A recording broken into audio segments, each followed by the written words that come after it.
Les vraies voix Sud Radio, 17h-20h, Philippe David, Cécile de Ménibus. Bienvenue dans Les Vraies Voix, c'est vendredi, on est ravis de vous revoir, comme tous les jours, de 17h à 19h avec mon Philippe David. Ça va Philippe David? Ça va très bien Cécile, mais vous savez, toujours avec un petit côté de nostalgie, quand c'est le vendredi, on se dit qu'on va pas se voir pendant 2 jours. Et je me dis, qu'est-ce que je suis contente. Vous êtes bien dans Règlement de compte à OK Sud Radio. Ah là là, oui, vous me tordez la perche à chaque fois. Oui, c'est sûr Philippe que David. je donne les verges pour me faire fouetter. C'est ça. Allez-y, fouettez-moi. En tout cas, Vous en faites au moins une. Oh, je vous en prie. Allez, bim, c'est vendredi, c'est comme ça.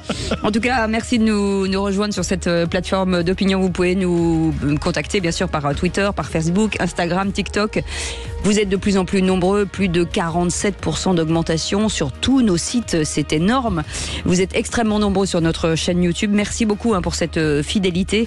En tout cas, on est ravis de vous retrouver. Ce numéro de téléphone 0826 300 300, c'est pour vous. Vous pouvez l'utiliser, mais l'user jusqu'à la corne, comme on dit, comme vous, Oui. Philippe David. Ah oui, mais moi c'est plus qu'à la corde, moi c'est carrément... Allez, on vous souhaite la bienvenue. Alors, C'est Les Vraies Voix jusqu'à 19h. Et au sommaire de cette émission, le grand débat du jour, les chefs de parti avaient rendez-vous avec Emmanuel Macron depuis ce matin pour une nouvelle rencontre à Saint-Denis, exercice censé créer un consensus dans un pays plutôt divisé, sauf que LR, PS et LFI ont décidé de boycotter l'événement. La discussion doit être publique au Parlement, fustige Éric Ciotti dans une lettre ouverte, Philippe. et vous, êtes-vous d'accord avec Éric Ciotti dans cette lettre ouverte qui a été dévoilée par l'AFP? Est-ce que ces rencontres de Saint-Denis servent à quelque chose, ou est-ce que c'est un remake du grand débat citoyen avec les cahiers des doléances qui ont fini dans les archives des préfectures? Est-ce que pour vous, les rencontres de Saint-Denis sont un nouveau pied de nez au Parlement? Vous dites oui à 95%. Vous voulez réagir? Attend vos appels au 0826 300 300. Et puis le coup de projecteur à 18h30, c'était il y a 5 ans, le 17 novembre 2018, l'acte 1 des Gilets jaunes, un mouvement né des prix de l'essence et des ronds-points, mais au fil des mois, ils allaient investir les centres-villes et puis des sujets comme le référendum d'initiative citoyenne ou la justice sociale, Philippe. Et justement, est-ce que vous y croyez au référendum d'initiative citoyenne? Tiens, pourrait-il sortir des rencontres de Saint-Denis? Est-ce que vous pensez que dans le contexte de crise énergétique et d'inflation qu'il y a aujourd'hui, le terreau pour les Gilets jaunes n'est pas encore, on va dire, existant? Est-ce que vous pensez que les Gilets jaunes, les causes qui ont créé les Gilets jaunes sont toujours là 5 ans plus tard? Eh bien, vous dites oui à 97%. Dis donc, ça c'est de la Un vie. score brejnevien. Notre expert du jour, Maxime Thiebaud, sera avec nous, avocat et auteur des Gilets jaunes vers une démocratie réelle aux éditions VA Presse. On vous souhaite la bienvenue, Les Vraies Voix jusqu'à 19h. Les vraies voix Sud Radio. Et vous avez entendu sonner leur jolie voix. Philippe Bilger est avec nous, président de l'Institut de la Parole. Cher président, bonsoir. Bonsoir. Bonsoir ma chère Cécile, bonsoir mon animateur. Voilà, Dodu et mon replay. animateur, vous mettez ce que vous voulez derrière. Dodu et Je ne replay, savais allez-y. plus quoi dire. Et voilà, Elisabeth. J'ai failli dire une gentillesse sur lui et je me suis retenu. Ah, pas le Elisabeth vendredi. Lévy est avec nous. Bonsoir Elisabeth Lévy. Bonsoir. On est ravis de vous retrouver Elisabeth. Et Jean Garrigue est avec nous, président du comité d'histoire parlementaire et politique et auteur de ce livre que je vous conseille, Les jours heureux, quand les Français rêvaient ensemble. Jay Payot, bonsoir. Bonsoir. Merci. Bonsoir.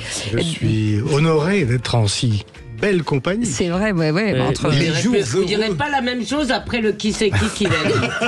Ça, je vous le dis. Les jours heureux, Jean, c'est pas Fabien Roussel. Alors, Fabien Roussel l'a repris, mais c'était surtout le sous-titre du programme du Conseil national de la Résistance. Ça n'est pas un clin d'œil que vous adressez d'un coup au Parti communiste, on ne sait jamais. Pourquoi pas? Je pourrais avoir quelques acquaintances avec eux, mais comme avec d'autres. Et pour faire un clin d'œil hautement culturel, c'était une chanson de Gérard Lenormand dans les années 70, les jours Oui. Vous heureux. avez totalement oui, raison. vous avez Mais bien je fait de le dire. préfère si tu ne me laisses pas tomber. Ouais. Et dans un instant, Pardon, ma chère notre Cécile. auditeur Jackie sera avec nous de la Nièvre. Bonsoir Jackie. Bonsoir Jackie. Bonsoir, messieurs, dames. Oh, on aime beaucoup Jackie. Jackie, qu'est-ce qui vous amène là? De quoi parle-t-on dans un instant? Je vais lancer un petit coup de gueule, pas énorme, hein, Oui, contre Madame Johanna Roland. la mère de Sur l'autre. sa confusion.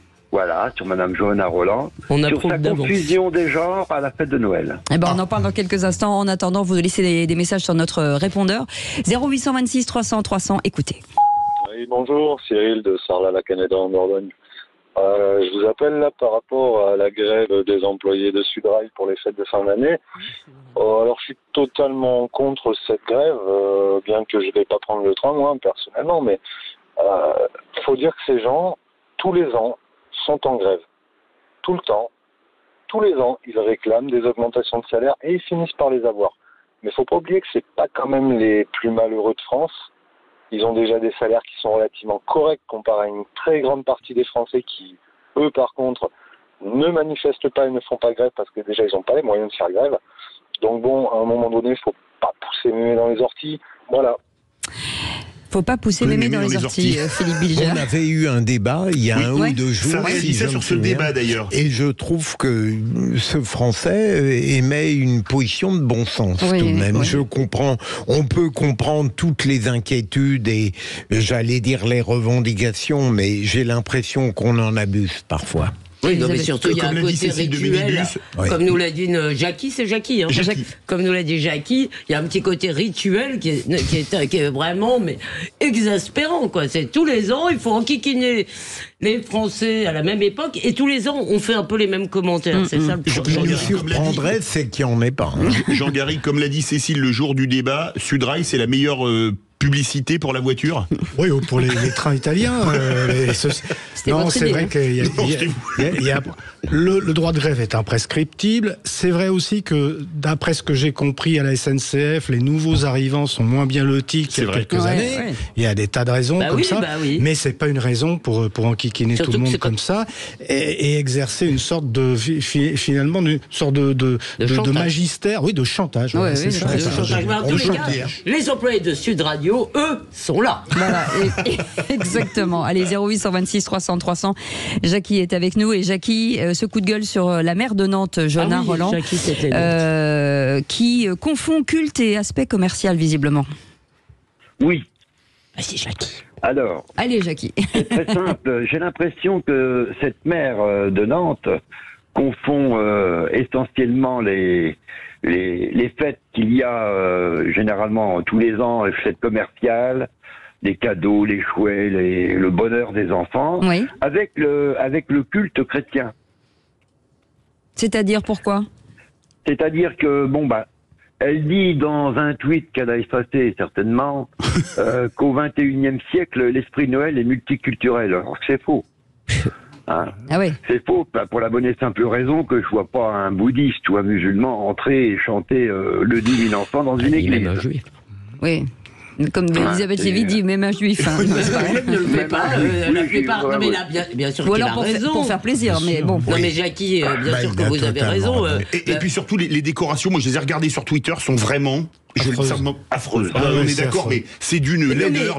Mais Johanna Rolland était fasciste, elle veut, comme beaucoup d'autres, effacer le passé de la France, effacer son caractère quand même chrétien, culturellement chrétien, qui fait d'ailleurs le charme de ce pays. On voit on a le temps. Oui, mais bien sûr.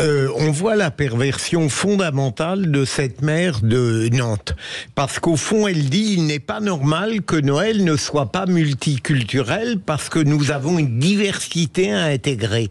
Mais pourquoi elle ne s'interroge pas pour l'inverse, au fond ? Est-ce qu'elle ne pourrait pas considérer, si elle était intelligente, qu'il y a une tradition de Noël à laquelle on pourrait faire adhérer toutes les diversités du monde, en tout cas nantaise ? Et alors, grâce à vous, Cécile et Philippe, j'ai pu lire ce qui est écrit là-dessus, mais c'est hallucinant ce qu'elle prépare à Nantes. C'est de la folie pure. Elle n'ose même pas prononcer le mot Noël dans l'organisation des fêtes. Les fêtes de fin d'année. D'autant plus que je suis persuadé qu'il y a une grande partie des musulmans de Nantes qui ont tout à fait intégré Noël comme une fête de famille, une fête où on s'offre des cadeaux, etc. Et moi, ça me fait penser à autre chose qui... Vous verrez peut-être que ça n'a aucun rapport, mais ce qui se passe en Allemagne, où ils ont débaptisé, je ne sais plus, c'était une école Anne Frank. Ils veulent débaptiser une école Anne Frank. Ils veulent débaptiser pour ne pas mécontenter des nouveaux arrivants dans cette ville, dont on comprend que vraisemblablement, ils sont d'origine musulmane. Moi, je trouve ça terrible. Enfin, c'est doublement terrible, parce que imaginez que des musulmans soient mécontents parce qu'on commémore une petite fille qui a été tuée par les nazis. Exactement. Déjà, c'est quand même les prendre pour, j'espère, ce que beaucoup ne sont pas, parce que vraiment, c'est horrible. Mais c'est pareil pour Noël. Pas, mais juste sur Noël, non. Oui, vous ne le mettriez pas sur le même plan. Il faut arrêter de dire qu'on peut faire adhérer tout le monde à Noël. On peut faire adhérer tout le monde aux cadeaux, au sapin, à la bûche, etc. Mais vous n'allez pas faire adhérer tout le monde et à l'aspect chrétien de Noël. Alors, en tous les cas, moi comme spectatrice, oui, bien sûr, mais il faut pas gommer. Si vous voulez, pour faire adhérer tout le monde à Noël, il faut gommer, je veux dire, l'aspect chrétien de Noël. Et moi, j'en ai marre. Noël, c'est quand même d'abord une fête chrétienne. Tout le monde peut profiter des décorations cadeaux, dans les rues des et bûches, des cadeaux. des chocolats. Mais on va pas dire aux chrétiens, votre fête n'est plus chrétienne parce que il faut qu'elle soit à tout le monde. Enfin. Et puis ça, il n'y a pas en fonction des villes surtout, parce que là ça va être compliqué à gérer. Allez, merci beaucoup Jackie Bordage, vous restez avec nous. Qui doit préparer le qui c'est qui l'a dit. Oui, parce qu'aujourd'hui il est particulièrement ardu. Oui. Ah bon? Oula. Oui. Et quoi, c'est déjà là maintenant? Non, on fait du teasing. Préparation psychologique. On vous prépare psychologiquement. Dans un instant, les 3 mots dans l'actu. Et avec vous, on parle de quoi? Réquisitoire du procureur. Monsieur le procureur. On parle de la manière assez scandaleuse dont Zineb Al-Razoui a été traité par le camp macroniste et Emmanuel Macron lui-même. On en parle dans quelques instants. On fait une petite pause, c'est les vraies voix jusqu'à 19h. 0826 300 300, on vous attend au standard. Philippe David, Cécile de Ménibus. Les vraies voix Sud Radio, ils sont 3 tous les jours, mais là ils comptent pour 6, parce que là il y a du cerveau, je peux vous dire. Philippe Bilger est avec nous, président de l'Institut de la Parole. Elisabeth Lévy, directrice de la rédaction de Causeur. Jean Garrigue, président du comité d'histoire parlementaire et politique, et auteur de ce livre, Les jours heureux quand les Français rêvaient ensemble, chez Payot, qui vient de sortir d'ailleurs, que je vous conseille. Dans un instant, les 3 mots dans l'actu avec Félix Mathieu. Bonsoir Félix. Bonsoir tout le monde. De quoi parle-t-on? De cette députée Modem qui accuse un sénateur Horizon d'avoir tenté de le droguer en vue d'une agression sexuelle. Emmanuel Macron lui discute de nouveau avec les chefs de parti à Saint-Denis, même s'il y a beaucoup d'absents. Et puis la flèche de Notre-Dame sera de nouveau dans le ciel parisien avant Noël. En 3 mots, ça donne scabreux, oreilles et flèches. On en parle dans un instant. Tout de suite, le réquisitoire du procureur. Les vraies voix Sud Radio, le réquisitoire du procureur. Philippe Bilger. Et c'est sur le traitement que Emmanuel Macron aurait fait subir à Zineb El-Razoui que voulait requérir monsieur le procureur. J'espère qu'on sera tous des flèches durant l'émission. Je sens que Philippe Bilger essaye d'égaler Philippe David. Ça va de soi avec les 2 chroniqueurs face à moi, mais plus sérieusement, je comprends qu'on puisse s'étonner de cette défense de Zineb Al-Razoui compte tenu du fait qu'elle a tweeté récemment son soutien à la cause palestinienne en retweetant même des tweets odieux du nommé Guiraud, si je ne me trompe pas. Absolument.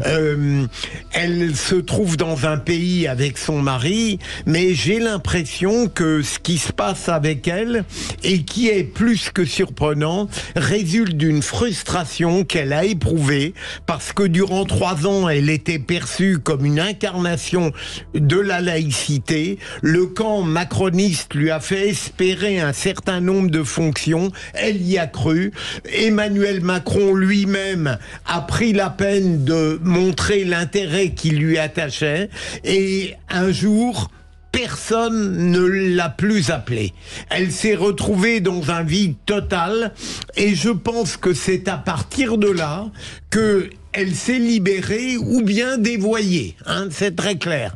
Quelle est sa position exacte? Est-elle véritablement une adepte de la cause palestinienne, ou l'a-t-elle choisi, ce qui ne serait pas mieux, par provocation? Donc j'ai envie de défendre moins sa personnalité, que je connais un peu, que le fait qu'un certain camp lui a fait miroiter des illusions, et qu'en réalité c'est toujours catastrophique en fin de compte. Elisabeth. Alors mon cher Philippe, je me demande si votre goût pour les jolies femmes ne vous égare. Parce que... Je l'aime beaucoup, mais c'est pas mon type. Je parlais juste de regarder. Je parlais d'un regard d'amateur. Elle est très belle, d'ailleurs. Excusez-moi, parce qu'on a un sponsor. Mais bon, on a un sponsor qui dit que Tinder alors vous attend. D'abord, 2 choses qui me semblent. La première me semble très importante. Ce qu'on reproche à Zineb El-Razoui n'est certainement pas de défendre la cause palestinienne. C'est de confondre la défense de cette cause avec la haine d'Israël, avec des petits relents négationnaux-complotistes, avec, disons, en arrière-fond la haine des Juifs, et la haine de l'Occident, si vous voulez, et de reprendre les éléments de langage, pas seulement de LFI, ce qui est déjà grave, mais du Hamas. C'est ça qu'on lui reproche. La défense de la cause palestinienne, je n'ai aucun problème avec cela. Je veux dire, mais non, mais vraiment, c'est eux qui font en sorte de confondre la cause palestinienne avec des trucs vraiment dégueulasses. Donc, c'est pas ça qu'on lui reproche. La deuxième chose, c'est que vous justifiez le ressentiment. C'est-à-dire, si vous êtes assez sot pour croire à des choses que vous ferez miroiter les politiques. Si vous voulez, si vous êtes assez naïf, disons, pour le dire plus gentiment, et que après, je veux dire, vous êtes fait avoir, ça justifie quand même pas n'importe quoi. On ne peut pas accepter que les gens, t'as pas eu ce que tu voulais, ça arrive dans la vie. C'est pas une raison pour changer d'opinion. Allez, rapidement. Mais il faut que Philippe puisse me répondre. Je souscris. On n'a pas le temps. Je souscris pleinement à la première partie du discours d'Elisabeth Lévy. Oui, on ne peut pas de toute manière excuser ces prises de position qui tendent finalement à l'assimiler au Hamas, quoi, parce que effectivement on est tous favorables à la cause palestinienne, je pense à ce qu'il y ait 2 États, mais en revanche le Hamas, non, c'est terroriste, point barre. Alors, là où je suis pas complètement d'accord, tu dis il faut toujours s'attendre à être déçu par les politiques. Non, il se trouve que là, en l'état actuel des choses, c'est vrai qu'elle était un peu une icône de la laïcité et qu'elle a été un petit peu sacrifiée sur l'autel de la communication et en même temps. Allez. Donc c'est ça le problème. Allez, les 3 mots dans l'actu tout de suite. On est très en retard avec Félix Mathieu. Les vraies voix Sud Radio. Et 3 mots dans l'actu, Félix, qui sont scabreux, oreilles et flèches. Un sénateur Horizon accusé par une députée Modem de l'avoir drogué à son insu pour tenter de l'agresser sexuellement. Les 2 parlementaires ont confronté leur version devant les enquêteurs. Un président très bavard, selon Jordan Bardella. Il n'entend que de l'oreille droite, ajoute Marine Tondelier. Et encore, eux ont accepté de venir à Saint-Denis pour discuter avec Emmanuel Macron. Et puis, il est revenu le temps de la flèche de Notre-Dame. La silhouette devrait de nouveau se dresser dans le ciel parisien avant Noël. Les vraies voix Sud Radio. Quand politique et faits divers s'entremêlent, l'histoire d'apparence bien scabreuse concerne 2 parlementaires de la majorité présidentielle. Un sénateur Horizon, mis en garde à vue hier, Joël Guerriau, a été confronté durant 2 heures aujourd'hui à celle qui l'accuse, la députée Modem Sandrine Josso. Cette dernière raconte avoir été prise d'un malaise après une coupe de champagne au domicile parisien de son collègue sénateur. C'était dans la nuit de mardi à mercredi. Elle dit l'avoir aperçu avec un petit sachet en plastique pour la droguer en vue d'une agression sexuelle, suite à quoi elle raconte s'être enfuie. Les prélèvements révèle effectivement la présence d'ecstasy dans l'organisme de cette députée, indique le parquet. De l'ecstasy retrouvée aussi au bureau et au domicile du sénateur Guerriau. Réaction du secrétaire général du parti Horizon, Christophe Béchu. Ce sénateur ne pourra pas rester en cas de doute sur la véracité des faits. J'ai lu ça avec consternation et effarement. Et si c'est vrai, c'est effroyable. Demain matin à 9h, nous aurons un bureau politique. Nous aurons évidemment l'occasion d'évoquer cette situation. Si la moindre de ces éléments est vrai, il devra évidemment en tirer les conséquences. Il ne peut évidemment pas rester au sein du parti s'il y a le moindre doute sur la véracité de tout ça. Christophe Béchu chez nos confrères de France Inter, le ministre de la Transition écologique et secrétaire général du parti Horizon, le parti d'Édouard Philippe, parti auquel appartient ce sénateur accusé par une députée Modem. Selon nos confrères de BFM TV, Joël Guerriau, 66 ans, a été testé positif à 6 drogues, amphétamines, opiacés, cannabis, cocaïne, méthadone et MDMA. Et on passe au deuxième mot. Emmanuel Macron écoutait aujourd'hui les chefs de parti à Saint-Denis. Oui, à moins que ce soit l'inverse, puisqu'il paraît qu'il est bavard. En tout cas, le chef de l'État les avait encore invités à la maison de l'éducation de la Légion d'honneur. Au menu des discussions, Gaza, l'Ukraine, l'élargissement des référendums au sujet de société, la décentralisation, les possibles réformes constitutionnelles. Une rencontre boycottée par LR, le PS, par LFI aussi, mais même du côté de ceux qui ont répondu présent, l'enthousiasme était très modéré. En arrivant, comme en témoigne l'écologiste Marine Tondelier, le communiste Fabien Roussel, puis Jordan Bardella pour le RN. Ce que je souhaite quand même, c'est qu'Emmanuel Macron se rende compte qu'il entend quand même beaucoup plus de l'oreille droite que de l'oreille gauche. Il nous fait un ordre du jour concocté sur mesure pour faire plaisir à des gens qui ne viennent même pas à la fin. Je ne vais pas porter de jugement sur ceux qui ont fait le choix de ne pas venir. Je peux aussi les comprendre. C'est la deuxième rencontre que l'on a ici. Il y a le 49.3 qui tombe toutes les semaines à l'Assemblée nationale. Vraiment, il y a une impasse démocratique. Je dénonce un peu le satisfecit permanent du président de la République et un président très bavard. Mais derrière les mots, il n'y a pas grand-chose. On multiplie les grenelles, les conférences, les grands débats. C'est bien, mais il faut que ça débouche sur du concret. Marine Tondelier, Fabien Roussel et Jordan Bardella tout à l'heure à Saint-Denis au micro AFP de Justin Davis et Laura Hakoun. Et on en parlera dans le grand débat du jour dans quelques instants. Troisième mot, flèche, celle de Notre-Dame. Elle devrait de nouveau se dresser dans le ciel de Paris avant Noël. La flèche de Viollet-le-Duc était tombée dans le brasier du spectaculaire incendie en 2019. Eh bien, 4 ans après, l'établissement public chargé de la reconstruction indique qu'elle sera terminée le mois prochain. Reconstruction à l'identique, donc, pour cette flèche gothique conçue par Viollet-le-Duc au 19e, soutenue par une charpente en bois de chêne massif. Elle culmine à 96 mètres de hauteur. Vous restez avec nous. Ça compense merveilleusement le délire nantais. Vous restez avec surtout nous. Surtout qu'on a échappé au geste architectural. Allez, donc dans quelques instants, les rencontres de Saint-Denis sont-elles un nouveau pied de nez au Parlement? On en parle dans quelques instants. 0826 300 300, bienvenue. On est ensemble jusqu'à 19h. Les vraies voix Sud Radio, 17h-20h, Philippe David, Cécile de Ménibus. Bienvenue dans les vraies voix. Vous avez raté le off, parce qu'on ne peut pas vous en parler, c'est trop... C'est pour adultes, voilà, c'est pour les adultes. Avec Philippe Bilger qui est avec nous aujourd'hui, président de l'Institut de la Parole, Elisabeth Lévy, directrice de la rédaction de Causeur, et Jean Garrigue, président du comité d'histoire parlementaire et politique et auteur de ce livre, Les jours heureux quand les Français rêvaient ensemble. Allez, tout de suite, le grand débat du jour. Les vraies voix Sud Radio, le grand débat du jour. Il y a l'invitation au parti et cette invitation, ça prend l'eau un peu. Je note avec une certaine surprise que 2 dirigeants de partis dits de gouvernement font le choix de ne pas venir. Je l'ai dit, je l'ai écrit hier au président de la République, je n'irai pas à Saint-Denis. Moi, je n'y vais pas en fonction de ceux qui y participent. J'y vais parce que j'ai des choses à dire au président de la République. C'est pas Emmanuel Macron, c'est le président de la République. Je l'ai vécu la première fois. J'ai eu le sentiment, à la sortie, d'être un peu l'objet d'un artifice de communication, d'un alibi. La démocratie, ce n'est pas le roi en huis clos. La dernière fois, ça a duré 13 heures. C'est une réunion qui n'a débouché sur rien de concret. Et les chefs de parti avaient rendez-vous avec Emmanuel Macron dès ce matin pour une nouvelle rencontre à Saint-Denis. Exercice censé créer du consensus dans un pays assez divisé, sauf LR, PS et LFI ont décidé de boycotter l'événement. La discussion doit être publique au Parlement, fustige Éric Ciotti dans une lettre ouverte. Philippe. Et vous, qu'en pensez-vous? Est-ce que le débat doit avoir lieu uniquement au Parlement, comme le dit Éric Ciotti? Selon vous, est-ce que cette politique de la chaise vide, comme le voulait le général de Gaulle il y a plus de 50 ans, est justifiée? Est-ce que ces rencontres vont servir à quelque chose? Ou est-ce que vous pensez que ces rencontres sont un nouveau pied de nez au Parlement? Pour le moment, vous dites oui à 93%.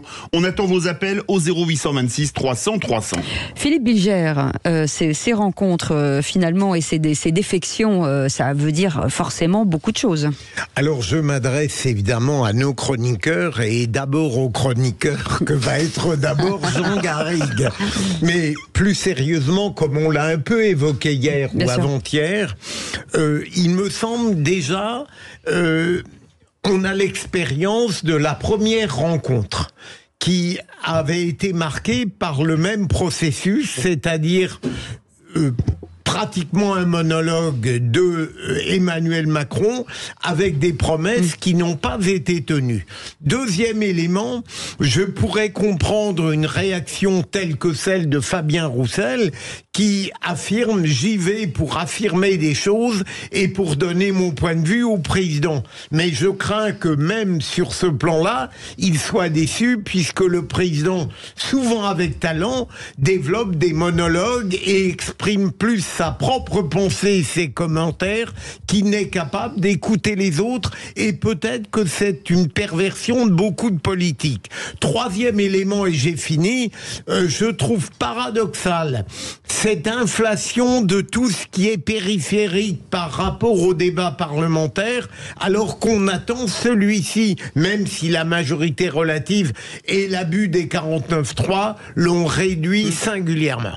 Elisabeth Lévy. Alors d'abord, j'approuve ce que dit Philippe sur le narcissisme présidentiel. On dirait que au fur et à mesure que la fin de son quinquennat approche, et il veut encore plus profiter de son statut pour infliger à des pauvres malheureux qui n'en peuvent mais des péroraisons qui durent des heures. Rappelez-vous le débat avec les intellectuels où ils tombaient à la fin les uns après les autres de sommeil.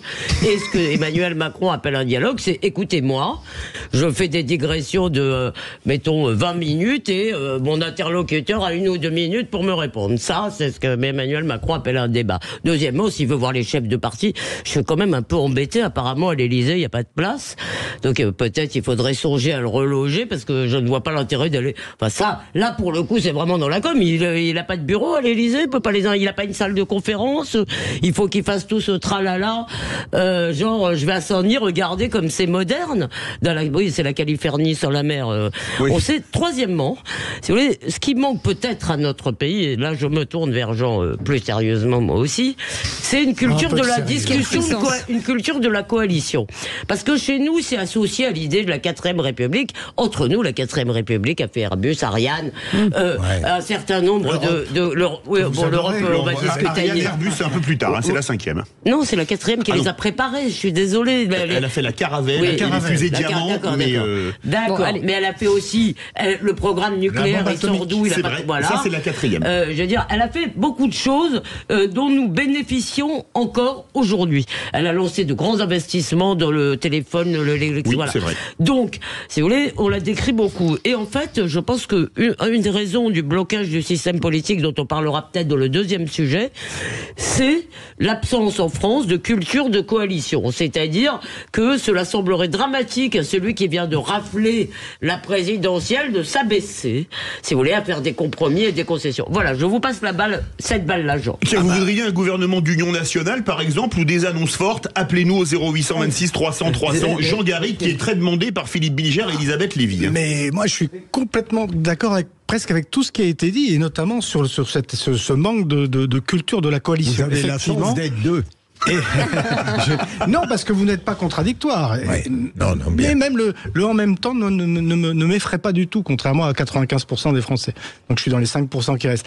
Non, mais effectivement, cette idée-là de réunir les partis en soi, c'est pas quelque chose d'absurde. Mais quand vous la mixez avec la manière très jupitérienne dont il exerce sa présidence, et je vais aller comme vous un peu dans le sens du Macron bashing, ça apparaît un peu comme une coquille vide ou comme un exercice de communication, il faut bien le reconnaître. Moi je suis de ceux qui ont accueilli plutôt avec enthousiasme l'arrivée au pouvoir d'Emmanuel Macron en 2017, à condition précisément qu'il arrive à faire cette coalition dont parlait Elisabeth Lévy. Il n'a pas réussi parce qu'il a une conception hyper présidentialiste de son travail, ce qui peut se justifier pour certains parce que c'est quand même l'esprit de la 5e République. Mais là, en l'occurrence, si vous voulez, bon, faut pas non plus être naïf. Ce sont des postures. Je veux dire que pour lui, c'est un exercice de communication pour montrer qu'il essaie de se raccorder, de construire une unité nationale. Pour les autres, par exemple pour Monsieur Ciotti, je ne vois pas tellement en quoi il pourrait être mécontent de ce deuxième rendez-vous qui devait porter sur les thèmes que lui-même avait souhaité, référendum sur l'immigration notamment. Et c'est d'ailleurs la raison pour laquelle ceux de gauche ne veulent pas y aller. Olivier Faure nous dit, moi je veux pas y aller parce qu'on va parler du référendum sur l'immigration. Donc il y a une petite contradiction. Mais cela dit, c'est vrai que le résultat, c'est qu'une fois de plus, ça paraît aux Français comme quelque chose de complètement superficiel. Il me semble qu'Éric Ciotti est tout de même assez lucide lorsqu'il ne vient pas une deuxième fois, dans la mesure où il attendait des résultats de la première et que ça n'est pas fait, et que ça n'est pas. Mais plus sérieusement, au risque de tomber encore une fois dans des explications psychologiques que j'adore, comme la conviction politique n'est pas mon problème, je dirais que je suis très frappé de voir avec quelle surabondance Emmanuel Macron organise des rencontres de ce type, probablement parce qu'il sent que là, il est le meilleur. Enfin, j'entends par là qu'il n'écoute pas. Évidemment, ça n'est pas bien, mais il est évident, même ceux qui ne l'aiment pas ont été frappés à l'époque du grand débat national par ces monologues absolument extraordinaires où il maîtrise un ensemble de savoirs. Et là, probablement à Saint-Denis, ça va être pareil, quoi. Mais est-ce que un politique, c'est quelqu'un qui organise au regard de ses dons, de ses humeurs, ou quelqu'un qui profondément est capable d'appréhender, j'allais dire, pardon pour le thème pompeux, l'âme du peuple au travers de ses représentants? Elisabeth Lévy. Oui, vous me dites d'abord ces débats extraordinaires. Honnêtement, je trouve que les médias en ont beaucoup fait, comme si ce qu'on attendait de lui, c'était un exercice sportif. Oh, il a tenu 12 heures. Mais moi, je m'en suis fadé pas mal. Franchement, j'ai trouvé ça assez ennuyeux. C'est du longue. Il y a du brio, c'est du brio qui tourne à vide, en fait, Philippe. Et je suis sûr que vous, quelqu'un qui est aussi sensible aux mots, alors le sent, parce qu'en fait, au bout d'un moment, on se dit, mais de quoi il parle, au fait? De quoi? Alors moi, je voulais quand même, il y a quelque chose qui m'intéresse dans les raisons pour lesquelles les gens y vont pas. Je trouve que dire, on n'y va pas parce qu'on veut pas, en gros, être manipulé, je peux le comprendre. D'autant plus que pour les LR, la discussion sérieuse et importante en ce moment, c'est sur le projet de texte immigration, et il se passe entre Darmanin et LR.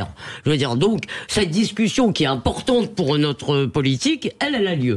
Je veux dire, en revanche, je trouve ça extraordinaire, la raison d'Olivier Faure. C'est-à-dire, on va parler du référendum contre l'immigration, et donc, j'agite ma croix, plutôt que d'y aller, parce que si c'est ça la vraie raison, pour donner mon avis, et si vous voulez, ça donne une idée de ce qu'est le débat public, c'est-à-dire, d'abord ces gens, moi je ne fais pas confiance à Emmanuel Macron parce qu'ils passent leur temps à jeter des anathèmes, à dire qui est républicain, qui est pas républicain. Quand on veut discuter, on discute. Donc là il le fait, mais en l'occurrence sa majorité passe son temps à dire des âneries sur le Rassemblement National ou sur qui il faudrait, qui est cachère et qui ne l'est pas. Donc, mais là, moi je suis fasciné que Faure dit ça. Ah ben non, puisqu'on va parler de ça, j'y vais pas. Mais personne ne lui dit ce qu'il devrait dire. Absolument. D'autant plus que Fabien Roussel y va, Marine Tondelier y va. Et là, on est stupéfait, quoi. Le Parti socialiste, le parti de gouvernement, qui ne va pas à une réunion de ce type, avec toutes les réserves qu'on peut avoir et qu'on a énoncées là-dessus. Exercice de com, etc. Mais c'est un exercice, j'allais dire, républicain. Et alors, qui profite de ça? Jordan Bardella, parce que Jordan Bardella se pose ainsi en interlocuteur premier du président de la République. Allez, une fois de plus. Avant de prendre Jackie en ligne. À 2%, quand même. Avant de prendre Jackie en ligne, Elisabeth Lévy, Olivier Véran a dit que finalement, lors de la première réunion à Saint-Denis, qu'ils avaient été entendus et qu'il y avait une suite qui allait leur être donnée. Mais j'ai l'impression que quand on entend Éric Ciotti, il ne s'est rien passé. Et en fait, ils envoient des informations qui ne sont véritablement pas ressenties de la même manière. Il y a un problème, non? Mais vous comprenez pas la différence entre information et communication? Justement, il y a une question pour rebondir sur ce qu'a dit Cécile. Quitte à s'opposer pour les LR, est-ce que ce serait pas mieux de voter une motion de censure plutôt que de boycotter les rencontres de Saint-Denis? J'espère bien que si LR ne... Par contre, c'est plus courageux de voter une motion de censure. Au niveau de l'Assemblée, voit le texte du Sénat détricoté, à supposer qu'il soit remarquable, eh bien, j'espère que pour une fois, LR privilégiera une cohérence intellectuelle et politique plutôt que la frilosité électorale. Mais je vous rejoins sur le plan de ce que vous avez dit là, Cécile. J'ai l'impression que ces rencontres de Saint-Denis, que je ne méprise pas en tant que citoyen, si nous étions dans un monde idéal où un président savait écouter, eh bien, ça pourrait être un bon moyen d'ajouter à la démocratie classique. Mais là, on sait que ça n'est pas le cas. J'ai comme l'impression, sans aucun irrespect pour le président, qu'il jette des os, en quelque sorte des apparences à ceux qui veulent bien venir pour les persuader qu'on est dans un régime parfaitement démocratique. Allez, au standard 0826 300 300, Jackie qui est avec nous. Jackie, une réaction sur cette question? Moi, je pense que Emmanuel Macron, à force de trop parler, a fait perdre à la fonction présidentielle son aura d'autorité. Ce qui explique les désistements. Et bâillonne par la même occasion l'Assemblée nationale, où l'on doit parler le plus des mots de société. Est-ce que c'est pas paradoxal Oui, allez-y. Juste, la fonction d'autorité du président, ça fait longtemps qu'elle a été quand même un peu écornée, parce qu'il me semble me souvenir que François Hollande ne l'avait pas porté au pinacle, et même Nicolas Sarkozy, qui s'était quand même beaucoup discrédité au cours de son mandat. Bref, c'est quelque chose qui s'était rodé depuis une trentaine d'années. Là où je rejoins ce qui a été dit, c'est qu'effectivement, on a l'impression que le Parlement, en l'occurrence, ne sert à rien. Alors qu'au contraire, le Parlement, ça doit être le poumon de notre démocratie. C'est le lieu où les choses doivent se passer d'abord. Mais les vrais voix, est-ce qu'il n'y a pas quand même quelque chose de paradoxal de dire on va discuter à Saint-Denis, mais quand on veut discuter au Parlement, ça serait toujours avec un seul et unique chiffre, 49-3. Philippe Bilger. Mais c'est un peu paradoxal, non? Oui, mais c'est totalement paradoxal. Mais peut-elle le faire autrement à l'heure actuelle? Je veux dire, la majorité relative fait peser une chape de plomb sur la liberté et la pluralité parlementaire. Mais sans doute, faut-il considérer aussi que la première ministre n'était pas la plus douée pour éviter les 49-3 là où ils avaient le droit d'exister. Mais qu'est-ce que vous en pensez, vous, Marine Tondelier, qui dit il est très important d'être là? Il fallait être là, selon vous? Franchement, non mais... ça ni très important, je dirais, ni excès d'honneur, ni d'indignité. On aura oublié cette affaire dans 24 heures. Il n'en sortira rien, peut-être une ou deux petites phrases. Franchement, là... on est dans En fait, on ne sait pas pourquoi ça existe et on ne sait pas vers quoi on tend. On ne sait pas vraiment pourquoi ça existe, on ne sait pas pourquoi l'un trouve que c'est très important. Peut-être qu'ils n'avaient rien d'autre à faire ce soir, j'en sais rien. Parce qu'on a eu la première rencontre, il fallait la deuxième. Ah bon? Il y en a une troisième. C'est pas passé ça va être le cas. Donc c'est quoi? C'est une sorte de parlement bis? C'est quoi? C'est le... Mais bon, mais en fait... Alors, on comptait sur vous pour avoir une réponse. C'est vrai qu'il y a une crise des partis en France. C'est peut-être une manière aussi de rappeler qu'ils sont là, qu'ils existent. Mais ça, c'est génial. Donc, il y a une crise des partis en France. Donc, invitons-les comme acteurs essentiels puisqu'ils sont en crise. Je suis pas dans la tête d'Emmanuel Macron. Non, pour revenir. Emmanuel Macron a bien brouillé un peu. J'essaie de le comprendre. Non, mais pour revenir au blocage parlementaire, la Ve République, elle est faite pour une majorité claire et une opposition. Elle n'est pas faite pour une tripartition comme on l'a, surtout quand on a aux deux extrêmes des gens qui veulent pas jouer le jeu. Voilà. Et surtout du côté de la France insoumise d'ailleurs. Mais ce système-là ne peut pas fonctionner, enfin cette organisation-là ne peut pas fonctionner sous la Ve République. Donc ce sera bloqué jusqu'aux prochaines élections. Les gens, en fait, cette organisation qui est extra-institutionnelle, ce qui est le grand truc de Macron, c'est de créer des machins à côté des institutions, elle peut fonctionner nulle part. Il n'y a aucun pays. Moi, je parlais de la majorité. Pardon, parce que sinon, il n'y a aucun pays où les choses se passent en dehors des institutions. Et pourquoi ils viennent pas? Ils ont qu'à venir dîner chez moi, alors. Je veux dire, après tout, écoutez, c'est pas idiot. C'est une sorte de publicité mensongère, parce qu'au départ, on parlait de rencontre de Saint-Denis, on pouvait espérer quelque chose d'un peu vivant et libertin. Ou alors vraiment, très catholique.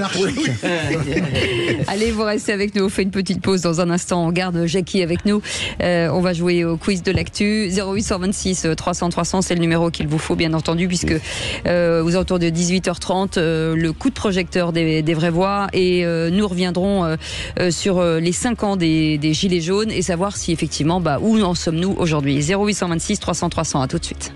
Les vraies voix Sud Radio, 17h-20h, Philippe David, Cécile de Ménibus.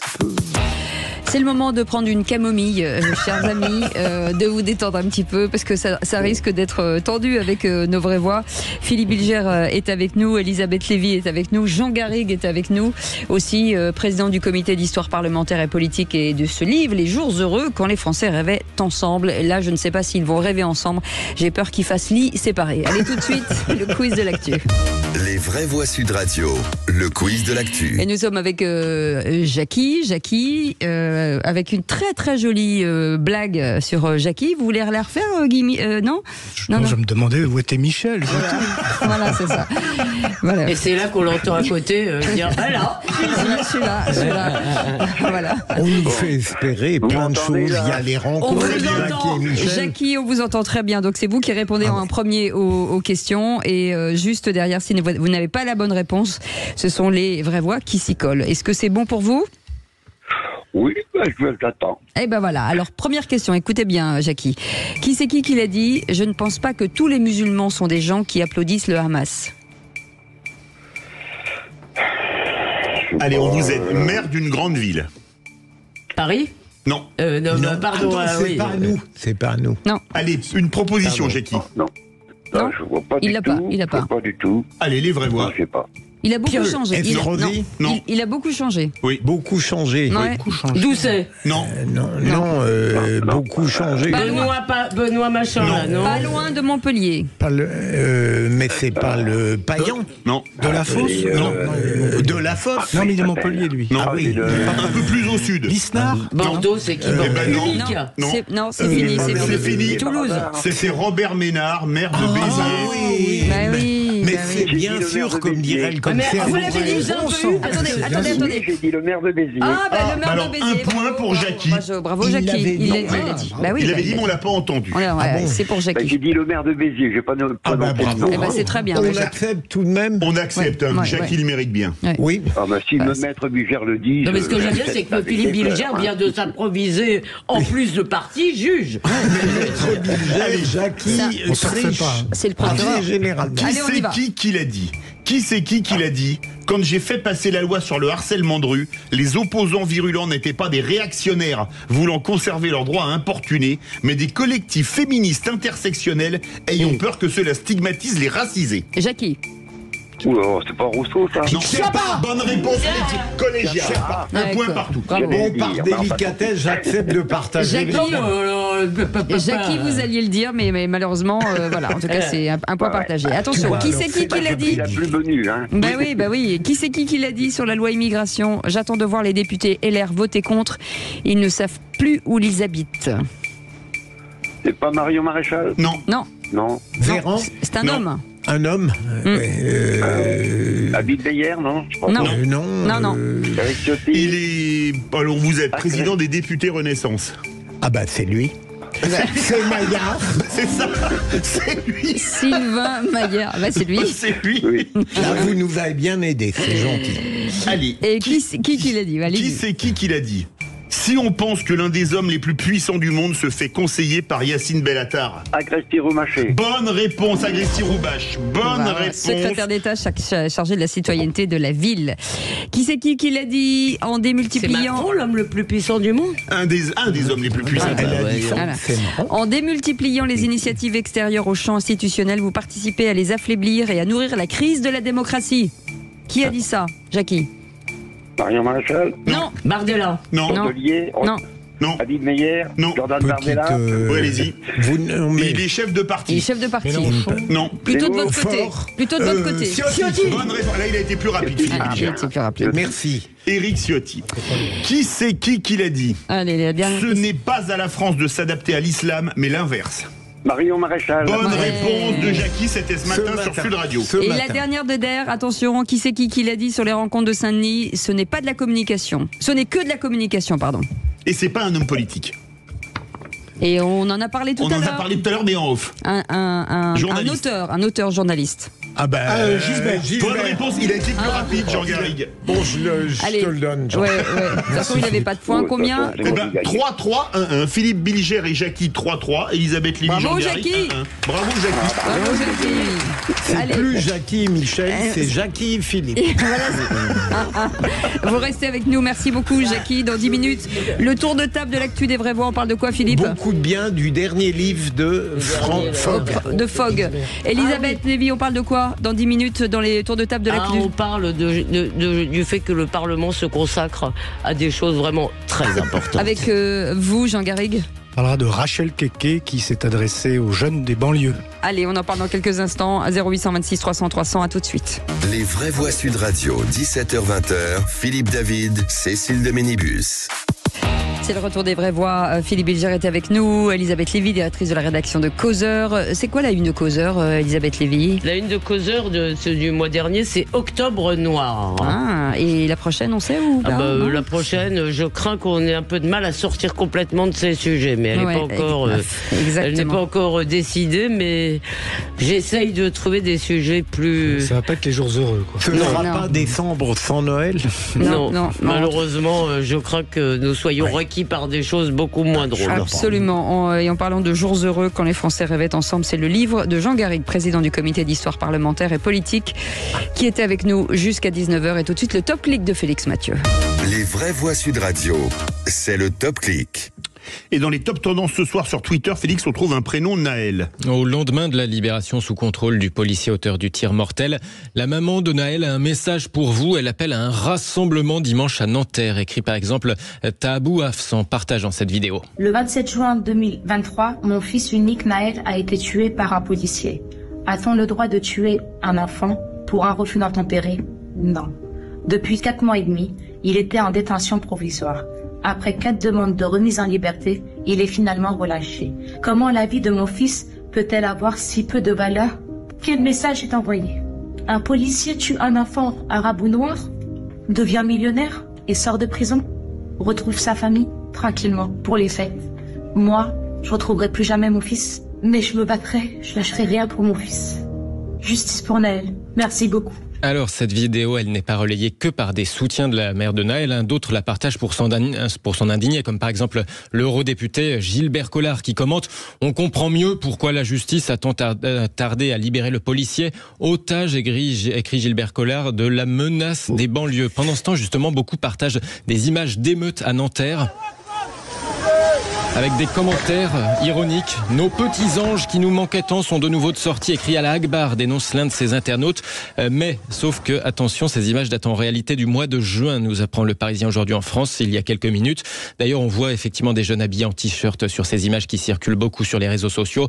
Le Parisien, donc, qui en réponse à toutes ces publications, parle de vraies fausses émeutes aujourd'hui à Nanterre.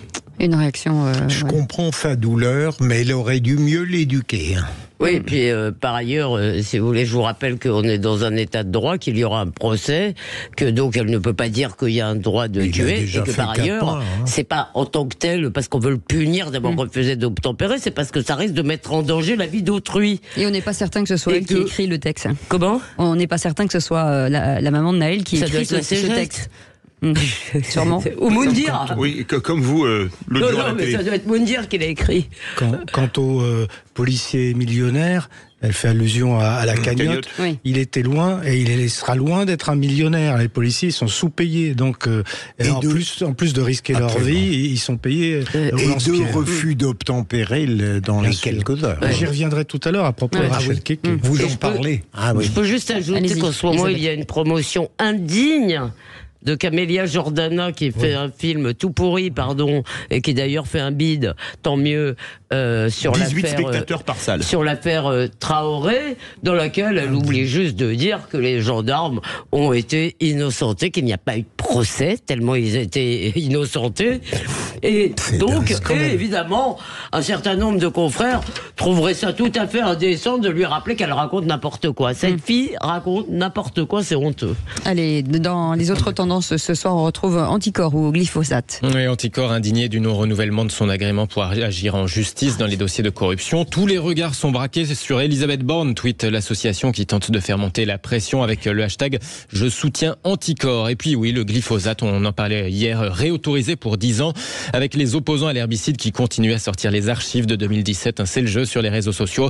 Archives pour dénoncer le changement de pied sur ce sujet d'Emmanuel Macron. Et moi, je voudrais pousser un coup de gueule sur un sujet dont personne ne parle, mais qui me fait sortir de mes gonds. Marine Tondelier, la patronne des écologistes, a fait un long thread sur Twitter pour s'opposer à l'ouverture d'une usine Rockwool qui est en projet dans l'Aisne. Pourquoi ? Parce que la laine de roche qui doit y être fabriquée nécessitera, entre autres, critique, une ligne électrique dédiée dédié qui fera augmenter la consommation du territoire de 73%, mais c'est un territoire rural, et qui créera seulement 3,5 emplois par hectare. Alors j'aimerais quand même un petit peu de cohérence chez les écolos. La laine de roche, c'est fait pour isoler les logements et donc de baisser grandement la consommation énergétique, et donc tous les logements qui seront équipés de laine de roche compenseront largement la nouvelle production d'électricité. Mais imaginons, tiens, que la multinationale danoise décide de ne pas ouvrir en France si jamais, comme le groupe Le Duf, elle en avait marre des multiples recours des écologistes et voire même des casseurs, comme on l'a vu pour la 69 à côté de Castres ou à Sainte-Soline. Elle ira peut-être faire son usine en Allemagne ou en Pologne, où l'électricité au charbon produira des tonnes de CO2 que notre nucléaire ne produit pas. La laine de roche produite viendra en France dans des camions roulant au diesel. Nous n'aurons donc pas les emplois, pas les impôts, pas les cotisations sociales, et le déficit commercial se creusera encore. Mettez les écologistes à la tête de l'Arabie Saoudite et au bout de 6 mois, elle importera du pétrole et du sable. Vous êtes d'accord, Philippe Bilger ? Oui, mais absolument, Philippe, même si je ne maîtrise pas le sujet comme vous le faites si bien, je me demande en vous écoutant, au fond, est-ce qu'il peut y avoir une écologie du bon sens ? Je ne sais pas. Ou est-ce qu'elle est presque condamnée à tomber dans ses extrémités? Oui, c'est le problème, j'allais dire, historique de l'écologie, et qui se pose aujourd'hui avec une particulière virulence, parce que aujourd'hui, l'écologie, c'est d'abord de l'éco-anxiété, c'est quelque chose qui tend à pourrir l'état d'esprit, notamment des jeunes qui pourraient se mobiliser pour cette cause qui est magnifique, transformer la planète, la rendre plus vivable pour tous. Et là, on a au contraire soit de l'écologie qui est là pour nous, qui est anxiogène, soit qui est répressive, soit qui est absurde. Et c'est très triste, parce que ce serait peut-être le moyen de faire revenir les gens à la politique. Elisabeth Lévy. Il me semble que là, ce qui est en jeu, c'est même pas l'extrémisme, c'est le fait qu'elle ne voit que le coup d'après, ce qui est l'inverse de la politique. La politique est supposée anticiper. Là, elle voit juste le coup d'après, on met une usine, et elle n'a pas été capable d'avoir le raisonnement absolument imparable que vous nous avez déroulé, cher Philippe. Voilà. Et j'aurais pu faire plus long. Oui. Non, parce que non, on aurait été dans le mur. En tout cas, merci beaucoup. Vous restez avec nous. Oui, mais un mur écolo. Ah oui, absolument.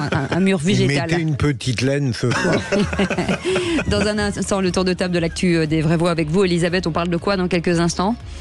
Eh bien, on parle de ce que fait le Parlement, qui vote des lois, enfin qui va peut-être pas les voter, mais enfin qui prépare des lois extrêmement importantes contre les discriminations capillaires. Puis aussi, mais j'en reparlerai pas, on en a parlé ce matin, pour la gratuité des toilettes publiques. Ah, très bien. Avec vous, sujet Philippe. Quand même. On parle du dernier livre de Fogg. Et avec vous, Jean Garrigue. De Rachel Keke, qui s'adresse aux banlieues. Ah bon, c'est pas de son dernier livre ? Non.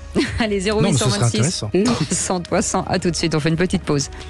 Les vraies voix Sud Radio, 17h-20h, Philippe David, Cécile de Ménibus. On voulait vous remercier avec Philippe David, puisque vous êtes et toute l'équipe de Sud Radio, bien entendu. Vous êtes de plus en plus nombreux sur nos diverses plateformes, nombreux sur Twitter, nombreux sur YouTube, sur TikTok, sur Instagram, sur Facebook. Hein, Philippe, on est vraiment très heureux. On vous remercie d'être chaque jour plus nombreux et plus fidèles. Absolument. Et merci pour tous vos messages de gentillesse, de bienveillance, d'encouragement que nous recevons régulièrement. Continuez, ça nous fait du bien. Vous savez, nous, c'est une petite thérapie pour nous. Hein. Allez, tout de suite, le tour de table de l'actu des vraies voix. Regardez les actualités régionales. Tour à tour, finot. On pourrait faire des choses. On discute jamais business à table. Je crois qu'on a vu le tour du sujet. Il me demande mon avis sur l'actualité. Je lui donne demi-tour.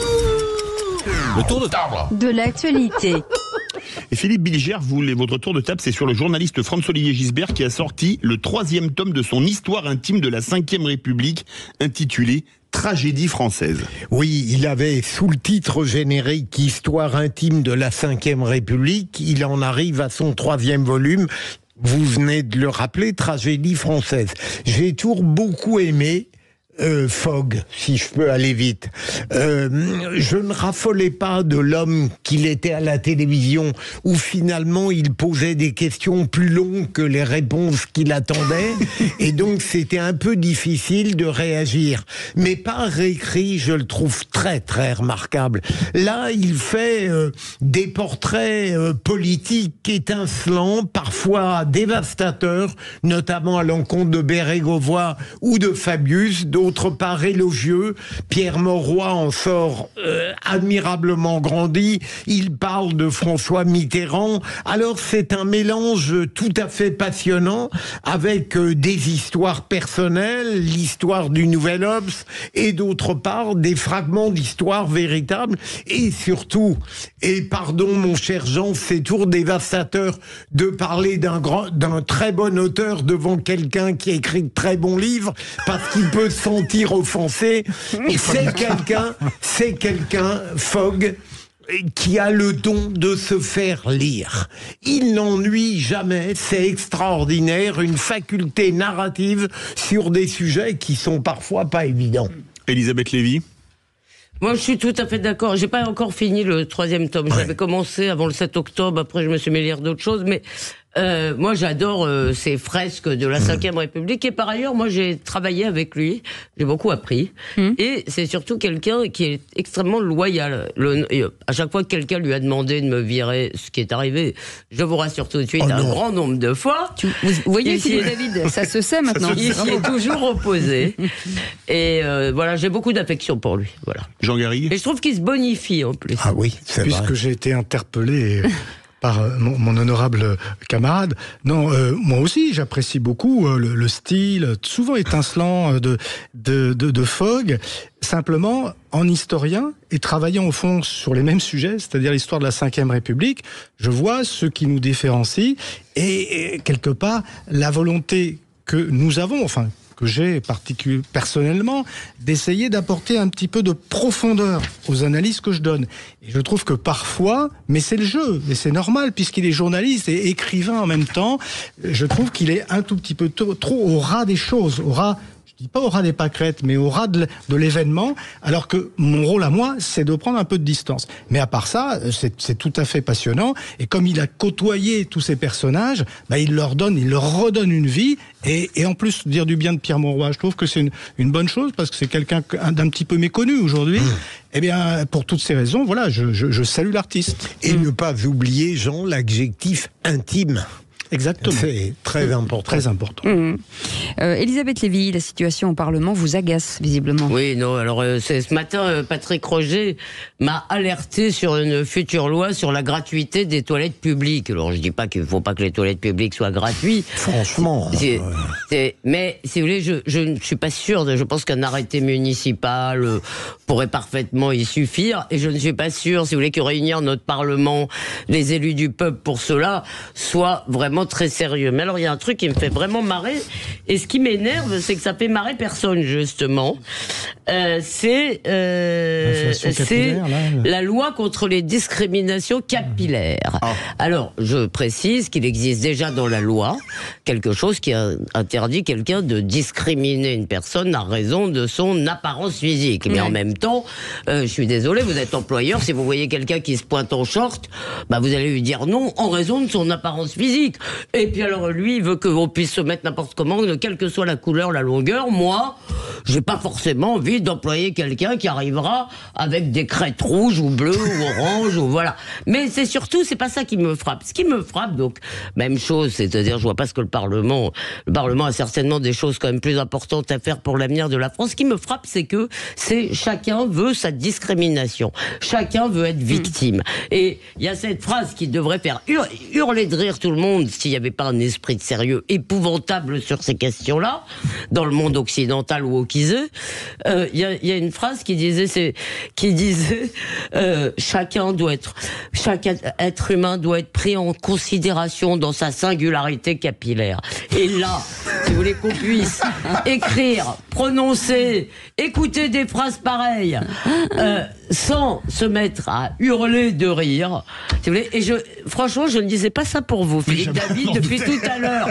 Je vois que vous me lancez des regards. Non, je ne visais personne en général. Et donc, si vous voulez, je pense qu'on nage en plein délire. Voilà. D'autant plus qu'on le fait tous les jours sur Philippe David. Mais ce tour de table n'a pas coupé les cheveux en quatre. Non, mais c'est vrai, Elisabeth a raison, mais on tombe dans le grotesque. On marche sur la tête, avec ou sans cheveux, mais... Bon, d'abord, ça fait des décennies qu'on dénonce l'inflation des lois.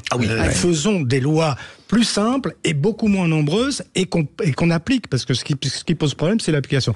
Donc c'est vrai que ce sujet-là, il n'a rien à faire dans l'enceinte de l'Assemblée nationale. Oui, ça devrait être une charte dans les entreprises. Voilà. Mais sur le fond, ce que dit Elisabeth, pour moi, c'est essentiel, parce que c'est toute la différence entre cette société où on est dans une liberté individuelle absolue, la société de l'hyper-individualisme, et en même temps la reconnaissance de ce que nous devrions faire pour être en commun, pour essayer non pas de se ressembler, mais pour vivre ensemble. Et là, il va falloir reconnaître que chacun a droit. Il y a eu ce cas, et je termine là-dessus. Il y a eu ce cas d'être accepté dans sa différence capillaire. Je vous accepte dans votre différence capillaire. On est au bout du bout.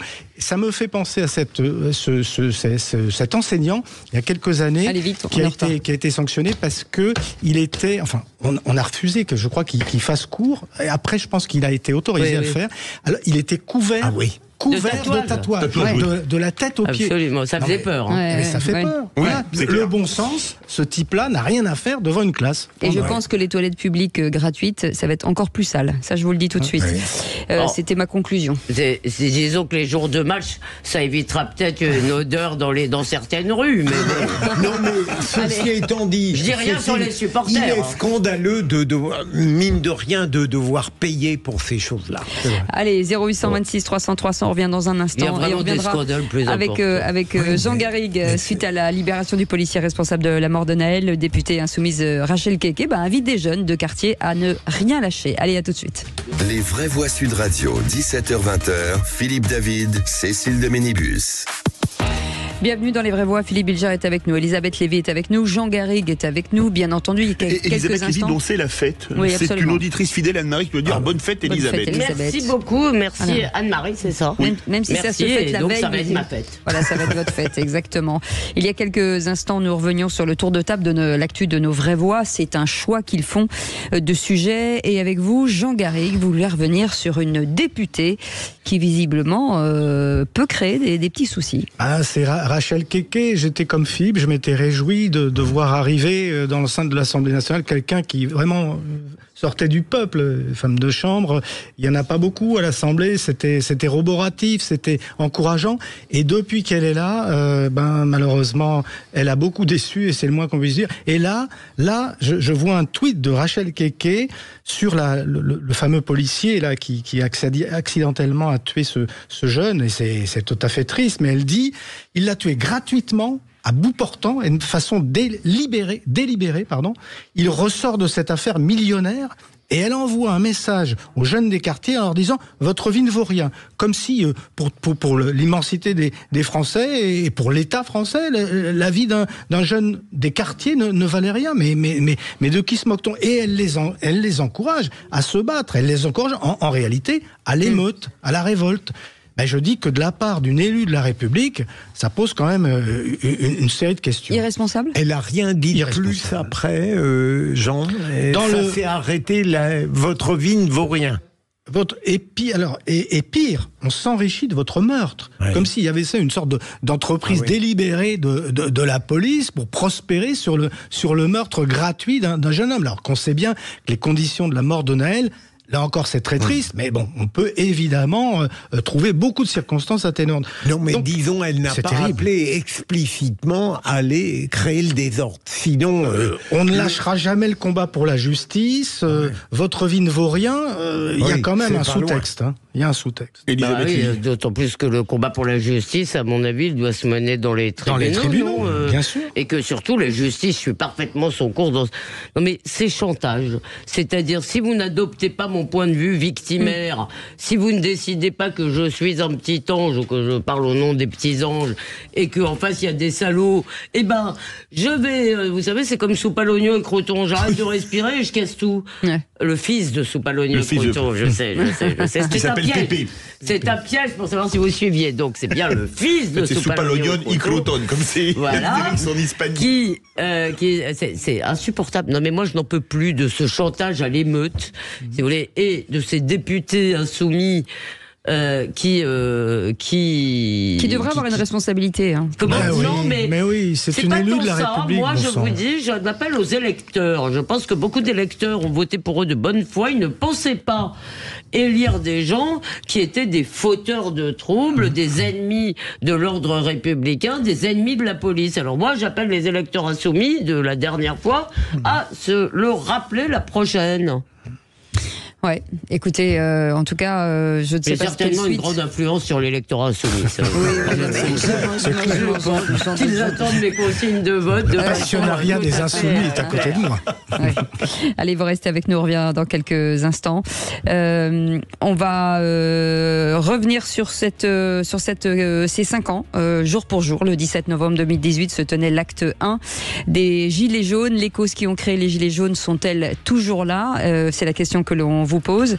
Et Maxime Thiebaud est avec nous, avocat et auteur de Gilets jaunes vers une démocratie réelle aux éditions VA Presse. Bonsoir, merci d'être avec nous. Bonsoir. Bonsoir.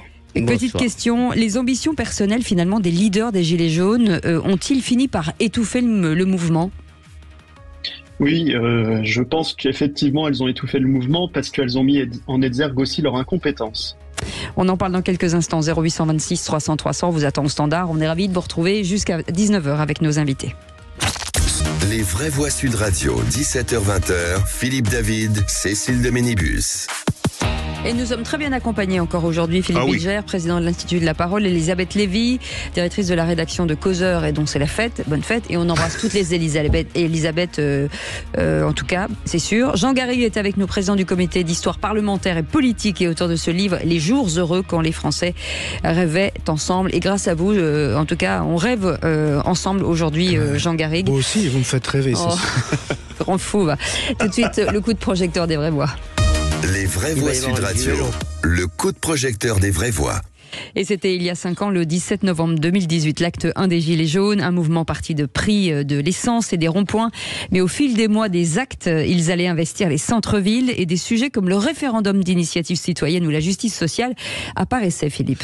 Et pour vous, 5 ans, jour pour jour plus tard, les causes qui ont créé les Gilets jaunes sont-elles toujours là ? L'essence est plus chère que jamais. On ne peut pas dire que la situation des Français se soit beaucoup améliorée. Le RIC, on l'a toujours pas vu. Est-ce que pour vous, donc, ces causes sont toujours là ? Vous dites oui à 96% sur Twitter. Maxime Thiebaud est avec nous, avocat et auteur de Gilets jaunes vers la démocratie réelle aux éditions VA Presse. Bonsoir, merci d'être en direct sur Sud Radio. Juste avant de revenir vers vous, un petit tour de table de nos vraies voix. Philippe Bilger, avec cette question finalement de se dire les causes finalement sont toujours là, 5 ans après. Oui, alors moi j'ai appréhendé avec beaucoup de sympathie à l'origine la cause des Gilets jaunes. Et j'ai beaucoup aimé cette appréciation d'un politologue qui disait « c'est plus qu'une émeute, c'est moins qu'une révolution ». Et ça a été un superbe échec, d'une certaine manière, et simplement, ils ont... Pardonnez-moi... Non, ça va. Je craignais que un éternuement dissipe le peu de pensée qui me reste. Et j'ai craint que, ou plutôt j'ai pensé que, malgré l'échec apparent, il y a des problématiques capitales qui ont été mises dans le débat public, dans l'espace démocratique. Le président de la République, qui a paru mal gérer la crise au début, quelques mois plus tard, a fait une analyse très remarquable de la crise des Gilets jaunes en disant que leur combat allait marquer durablement la France. Et je continue à le penser. Élite, peuple, pouvoir, représentativité. Est-ce qu'il faut attendre les élections pour donner un avis ? Il y a de misère, détresse, France négligée. Pardon, j'arrête là. Donc, c'est très important aujourd'hui de penser que leur esprit demeure. Elisabeth Lévy. Alors, les causes, pour répondre directement à la question, les causes qui étaient, qu'il y a des gens qui vont travailler aujourd'hui qui n'ont pas, avec leur travail, de quoi vivre décemment. Et certainement pas de quoi avoir le petit plus qui fait que on va pas juste travailler pour remplir ses besoins primaires, si vous voulez. Donc ces causes-là, elles existent. Deuxièmement, il y a effectivement des problèmes de fonctionnement de la démocratie représentative. Mais Moi, le problème que m'a posé le mouvement des Gilets jaunes, c'est une certaine démagogie, une certaine autocomplaisance. Comme nous sommes des victimes, nous avons tous les droits, nous avons le droit à la violence, et puis comme des gens très diplômés, effectivement, n'ont pas fait des merveilles. Ah bah c'est super de pas avoir de diplôme, c'est-à-dire, excusez-moi, c'était quand même une apologie de l'inculture, oui, je suis désolé, c'était, ils passaient leur temps à expliquer que les diplômes c'était nul, que parce que des gens qui ont fait l'ENA n'ont pas réussi, c'était super de pas avoir de diplôme. Moi, toutes ces histoires de référendum, d'initiative citoyenne ne m'intéressent mais absolument pas, parce que j'ai pas envie de voir la France se transformer en une grande réunion de copropriété. Enfin, dès qu'une tête a dépassé, ils se sont employés, si vous voulez, avec cette espèce d'égalitarisme basiste, à la décapiter. Donc oui, il y avait un esprit des ronds-points que moi aussi j'aimais bien. Il y avait des revendications parfaitement légitimes, et je pense que c'est un ratage, beaucoup par leur faute, parce qu'eux, ils se sont regardés le nombril et ils ont passé leur temps à dire les autres sont méchants et nous sommes merveilleux. Ben non, les dernières manifestations qui consistaient à déambuler dans Paris en cassant tout n'avaient rien de merveilleux, et elles ont pénalisé beaucoup de pauvres. Jean Garry. Non, je crois que ce qui vient d'être dit par Philippe et Elisabeth, c'est l'essentiel. Moi, je suis comme eux, c'est-à-dire que, évidemment, comment ne pouvait-on pas adhérer à ce cri de souffrance qui était celui des ronds-points? C'est évident. Et au fond, cette souffrance-là, elle est toujours là. Pour répondre à la question initiale, elle est toujours là. Le déclassement, la périphérie face à la capitale, le peuple face aux élites, ça a été très bien dit. La faillite des services publics, enfin, l'inflation, enfin, les salaires qui sont trop bas, enfin, tout ça, ils l'ont exprimé. Donc, on ne pouvait pas être contre. Après, effectivement, il y a eu les dérives du mouvement, la récupération aussi, parce qu'il faut bien voir qu'un certain nombre de ces dérives viennent de la récupération, d'une part par des mouvements d'extrême droite, ceux qui ont fait ce qui s'est passé à l'Arc de Triomphe, etc., et qui n'étaient pas le cœur du mouvement, et puis de la récupération ensuite par l'extrême gauche, et là qui a amené d'ailleurs toutes ces revendications démocratiques, etc. Maintenant, sur la question de la revendication démocratique, là je me situerais peut-être plutôt du côté de Philippe, parce que il me semble quand même qu'il y a une demande sociale dans ce pays d'avoir une démocratie qui fasse qui donne plus la parole aux citoyens. Et je pense qu'on va pas pouvoir se contenter de la base qui est la démocratie représentative, et que moi j'appelle de mes vœux, et qui est indispensable. Je pense que sans faire de l'élite bashing, il faut plus essayer d'associer beaucoup plus les citoyens, et ça, c'est quelque chose qui était dans le mouvement. Maxime Thiebaud, vous êtes avocat et auteur du livre Gilets jaunes vers une démocratie réelle, point d'interrogation, publié aux éditions VA Presse. Les causes sont encore là, les vraies voix sont unanimes là-dessus. Est-ce que le mouvement pourrait redémarrer ? Oui, le mouvement peut redémarrer à tout moment, et Emmanuel Macron en a conscience. On le voit dans sa politique du en même temps permanent. Attention à ce que les classes populaires et les classes moyennes ne se réveillent pas. Mais je partage le constat qui a été fait. C'est-à-dire que le fond du mouvement, il était plutôt sain. C'était des classes populaires, des classes moyennes qui étaient en souffrance, et qui le sont toujours, et qui ne voulaient pas être représentées dans leur mouvement de souffrance. Et à partir du moment où vous avez eu cette représentation par tous ces récupérateurs de plateaux télé qui étaient plus mauvais que les uns que les autres, comme l'a très bien résumé Elisabeth Lévy, eh bien vous avez eu petit à petit une descente des Gilets jaunes, parce que pour beaucoup ne se ressentaient pas à travers ces récupérateurs de plateaux télé. Mais je pense qu'il doit être compris du pouvoir politique, et Emmanuel Macron l'a certainement cerné, que la dépossession et ce sentiment de déclassement des Français ont été moteurs dans le mouvement qui a été celui des Gilets jaunes en octobre et surtout en novembre 2018. Et c'est ce qu'on ressentait, c'est-à-dire que vraiment jusqu'à l'attentat de Strasbourg, quand vous alliez, l'attentat de Strasbourg c'était en décembre 2018, et jusqu'à l'attentat de Strasbourg, quand vous alliez sur les ronds-points ou à la sortie des autoroutes, vous trouviez des Français comme tout le monde, c'est-à-dire des chefs d'entreprise, des élus, des classes moyennes populaires qui étaient là en disant on en a ras-le-bol, on a le sentiment de ne plus du tout être représentés, et on veut récupérer nos pouvoirs pour pouvoir les exercer dans notre intérêt et non pas dans celui d'une minorité qui en fait sert d'autres intérêts que le bien commun. Est-ce qu'il aurait fallu un seul et unique leader, un porte-parole, pas un leader, peut-être un porte-parole, peut-être des revendications. Mais vous avez raison, Cécile, et c'est une question que je pose à Maxime. Est-ce que leur faiblesse est venue de ce qu'ils ont cru être leur force, c'est-à-dire d'avoir une sorte de spontanéité pluraliste avec des personnalités qui émergeaient, qui n'étaient pas toutes remarquables, il faut être clair. Et résultat, je me demande s'ils étaient allés vers une structure plus traditionnelle, avec l'acceptation d'un leader qui aurait su mieux porter leurs paroles de contestation et de proposition, est-ce qu'ils n'auraient pas mieux réussi? C'est une question que je pose. Oui, cher Philippe, moi, si vous voulez, je pense qu'on est dans la tradition des jacqueries. Et les jacqueries n'ont jamais eu vocation à s'organiser ensuite pour prendre le pouvoir. Elles ont toujours eu vocation à vouloir secouer le pouvoir établi pour que ce dernier prenne conscience des manquements et des lacunes qui sont les siennes.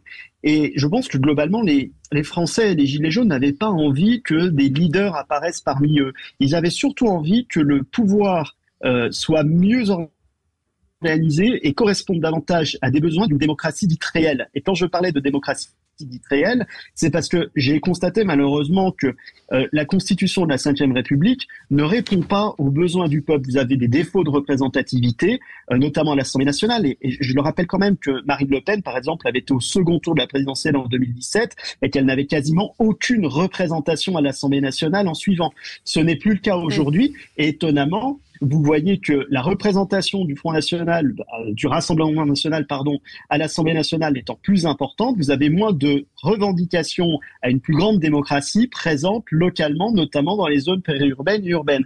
Et vous avez une attente politique qui réapparaît, un engagement politique qui réapparaît là où il avait un petit peu disparu, concomitamment à l'arrivée des Gilets jaunes. Elisabeth Lévy et Jean Garrigue. Non, mais moi, ce qui me semble, si vous voulez, c'est qu'un mouvement politique qui n'a pas de revendications et pas de représentants, pas d'interlocuteurs, compliqué. Si vous voulez, est voué à l'échec, parce qu'en fait, à un moment, on se disait, bon, mais alors qu'est-ce qui arrêterait? Alors, il y a eu toutes les tentatives macroniennes. Bon, finalement, il y a eu quand même quelques chèques à la fin, mais je pense pas que c'était leur objectif. Leur objectif était en quelque sorte de régénérer la démocratie. Mais vous régénérez pas la démocratie en expliquant que tous les gens qui ont fait des études sont des salauds, parce qu'il y avait aussi, écoutez, à un moment, il y avait un certain complotisme, un certain qui était qui confinait au tous pourris, qui n'était plus intéressant. Moi, entre les gilets jaunes des ronds-points et ceux des manifestations, si vous voulez, j'ai trouvé qu'il y avait quand même une différence. Qu'il y avait vraiment une différence, mais ça n'empêche pas qu'évidemment les questions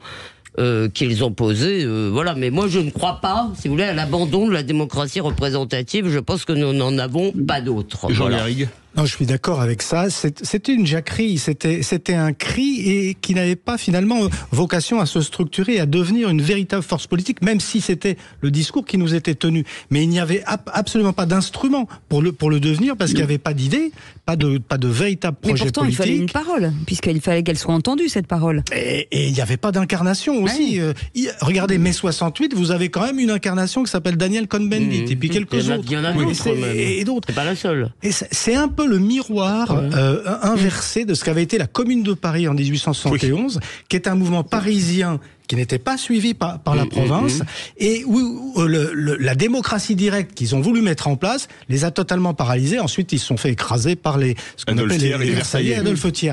Mais il y a quelque chose de cette incapacité, si vous voulez, à produire ensuite du positif, à produire de quoi faire ébranler les masses. Une responsabilité assez grande des médias, si vous voulez, qui ont magnifié la colère, puisque à partir du moment où vous êtes en colère, vous avez raison, si vous voulez. Et là, je pense que c'est assez dangereux, si vous voulez, cette complaisance avec toute forme de colère est dangereuse. Et de violence. Merci beaucoup, Maxime Thiebaud, d'avoir été avec nous, avocat et auteur de Gilets jaunes vers une démocratie réelle.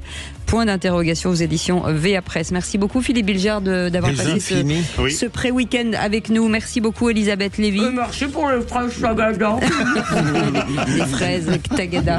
Et merci beaucoup, Jean Garrigue, président du comité d'histoire parlementaire et politique politique. Et si vous avez le temps ce week-end, lisez ce livre, Les jours heureux quand les Français rêvaient ensemble, chez Payot. Merci beaucoup d'avoir été avec nous. Merci à notre équipe formidable pour cette semaine passée avec vous. Benoît, Aude, Aurore, et puis Ottilie et Félix. Voilà, passez un bon week-end. Nous, on se retrouve lundi 17h. Oui. Avec un immense plaisir. Tout de suite, les incontournables de la gestion de copropriété avec Thomas Binet et Philippe Loisouet. Et ensuite, au cœur de l'Ovalie. Salut, à lundi.